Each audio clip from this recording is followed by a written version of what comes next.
So, Natasha Cloud. This is a mad situation. This is absolutely mad. The old Natasha Cloud situation where she she was actively recruiting a bunch of players to come to Phoenix. A bunch of players came to Phoenix because of her, and she was used in a trade. She was literally used in a trade to bring in the players that she was recruiting. Madness. Absolute madness. But she was obviously being interviewed about that. And again, there's no loyalty when it comes to sports. Let's be real, there is absolutely no loyalty at all when it comes to sports. So let's take a listen to what she has said. That I had was like, okay, the business part of it, we understand. So if you're going to trade me, just communicate with me. And then don't just send me anywhere. Like, allow me to route myself where I want to. Unfortunately, that's not the way things work. And that's the thing when it comes to sports teams. Like, I'm trying to think of players that have played for a franchise for 1 year and can basically choose where they'd be traded to. No. It's like in the NBA, the Portland Trail Blazers did it with Dame because of obviously what Dame was meant to that franchise. And yeah, like, that's the thing. That is the thing. What Dame meant to the franchise was unbelievable. Like, there was no one that meant more to that franchise than Dame. And he still didn't get his exact wish. Like, genuinely, he didn't get his wish, but they at least helped put him somewhere. But Natasha Cloud literally played 1 year for Phoenix. That was never going to happen. I found out through an assistant coach texting me, I really appreciated coaching you. You were a real one. Like, that's how you found out? I said, huh? And I look at my girl. I'm like, did I just get traded? She was like, what? So I called our GM. I'm like, you got something to tell me? You know what this motherfucker, he gonna say to me? He gonna tell me, yeah, there was an opportunity to grab AT, which I'm like, I get it. Yeah, that's not the problem. That's not the problem. Yeah. And you were involved in the trade, and I'm like, yeah, but you gonna tell me? Like, at what point were you gonna call? Because you didn't just find out this morning. Not nothing. I'm in this game 10 years. You didn't just find out this morning. I've been in talks about trades and all that. You knew at least 2 days prior to that nothing. Y'all was here a week before watching my games, talking to me. I was doing media content for the Phoenix Mercury. She was literally talking. The best thing is she was literally talking about how during the during Unrivaled, how, you know, oh, Satu, you can have my apartment if you come to Phoenix. Well, Satu, you want to be taking her apartment anyway? I was recruiting Satu Sabali and Alyssa Thomas at the same time for you. And he's going to try. The one thing I'm going to say is that she has to be smart. How exactly were they going to get Satu and Alyssa Thomas without you in the trade? I'm going to be honest here. How?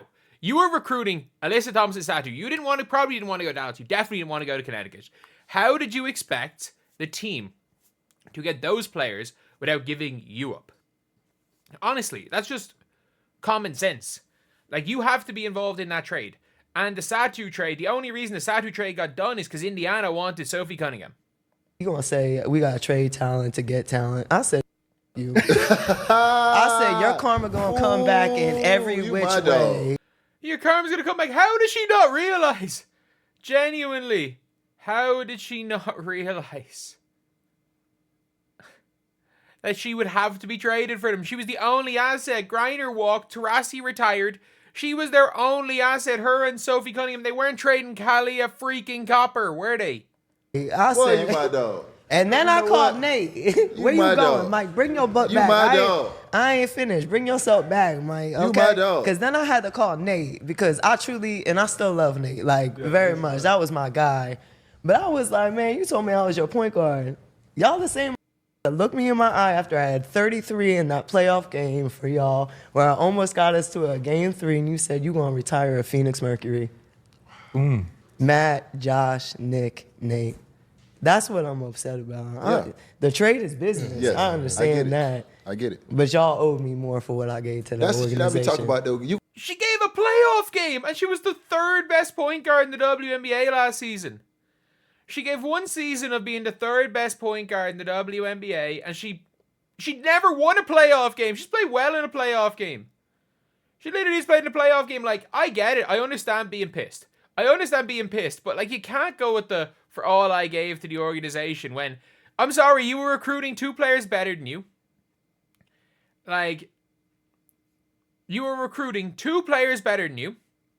Not only that, obviously, you're recruiting players that were better than you at basketball. And you were the literal only, and I mean this, you were the only tradable asset. What else did you think was gonna happen? You could call me in the office to watch film, but you can't call me in the office to tell me, hey, we're going to make a move. I called Nate the night before. He didn't pick up. And I knew why once the next day it happened. You always call me back. I can't wait. Yeah. Feel bad for Nate Tibbetts. Like, by the way, if I'm the Phoenix Mercury, I still make the Satu trade. I don't know if I make the Alyssa Thomas trade.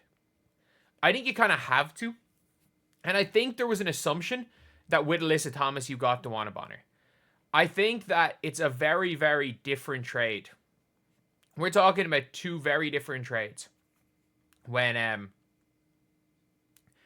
DeWanna Bonner's not in the trade. Like, it is very much like there are 2 very, very different things. With Bonner, without Bonner. And I think you make the Alyssa Thomas trade 10 times out of 10 if you're getting DeWanna Bonner. And this is just like back in the day when people talk about the Shai Gilgeous-Alexander trade for the Clippers. And it's like, whatever about... Sorry, geez, what I click on there? Whatever about that Shai Gilgeous-Alexander trade, like, you still make that trade 10 times out of 10. Purely because it got you Paul George and Kawhi. Do you trade a great young player who ended up being an MVP, who you had no idea he was going to be an MVP, for who everyone believed is the best player in the world at the time in Kawhi Leonard? And would you give all the first round picks for Paul George? Like, that's the truth of that, is that you make that trade. If it had guaranteed you DeWanna Bonner, you make that trade. Without DeWanna Bonner, I don't know, because who did you lose in the Alyssa Thomas trade? You lost her, you lost your draft pick. You lost quite a few things. And yeah, AT is better than Cloud, around the same age, but I don't know. I don't know if without... But to be fair, they would have probably had to give up Cloud in the Satu trade. If Cloud is available, you better believe that Satu would have been tough for Satu. Anyway, it is mad. She literally was out here recruiting her replacements. She was recruiting her replacements. That is mental. But anyway, yeah, that's pretty much it. So apologies for all the late videos today. I'm literally going to be uploading 1 on the hour every hour for the next 5 hours. The next 5 hours is going to be 1 on the hour every hour. And yeah, we'll have our 5 videos uploaded today, but unfortunately, starting work at 11:30 is not ideal. But anyway, I'll see you guys.